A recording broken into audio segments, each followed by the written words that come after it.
নারায়ণগঞ্জের রূপগঞ্জে মাদক সন্ত্রাস ও চাঁদাবাজ মুক্ত করতে কঠোর অবস্থানে স্থানীয় প্রশাসন। নবনির্বাচিত সংসদ সদস্য মোস্তাফিজুর রহমান ভূঁইয়া দীপুর নির্দেশে ক্রাইম জোন হিসেবে পরিচিত চনপাড়া পুনর্বাসন কেন্দ্রে বিশেষ অভিযান পরিচালনা করেছে পুলিশ।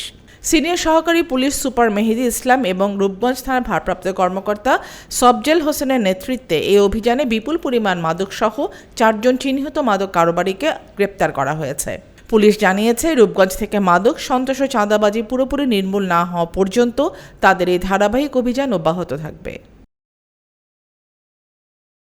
এই অভিযানে আমরা 4 জনকে গ্রেপ্তার করেছি এবং প্রায় 1200-র মতো 1200 পুরিয়া গাঁজা সহ অন্যান্য কিছু মাদকদ্রব্য গ্রেপ্তার করছি। সঠিক পরিমাণটা আমরা থানায় গিয়ে মেজারমেন্ট করতে পারবো। আমাদের এই অভিযান কিন্তু আজকেই শেষ না, আমাদের এই অভিযান প্রতিদিনই রূপগঞ্জের বিভিন্ন এলাকায় এক এক দিন এক এক এলাকায় চলবে। আমাদের অলরেডি যারা চিহ্নিত মাদক ব্যবসায়ী বা মাদকের সাথে জড়িত তাদের লিস্ট প্রতি ওয়ার্ড ভিত্তিক, এলাকা ভিত্তিক, ইউনিয়ন ভিত্তিক আমাদের অলরেডি করা হয়ে গিয়েছে।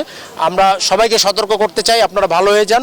যে কোনো সময় যে কোনো মুহূর্তে যে কারো বাসায় পুলিশের হানা পড়বে এবং মাদকের সাথে যারা জড়িত তাদের আমরা বিন্দুমাত্র কোনো ছাড় দিব না। সে যেই হোক না কেন, যত প্রভাবশালী হোক না কেন, যে দলের সাথেই জড়িত হোক না কেন, মাদকের ক্ষেত্রে আমাদের একদম জিরো টলারেন্স।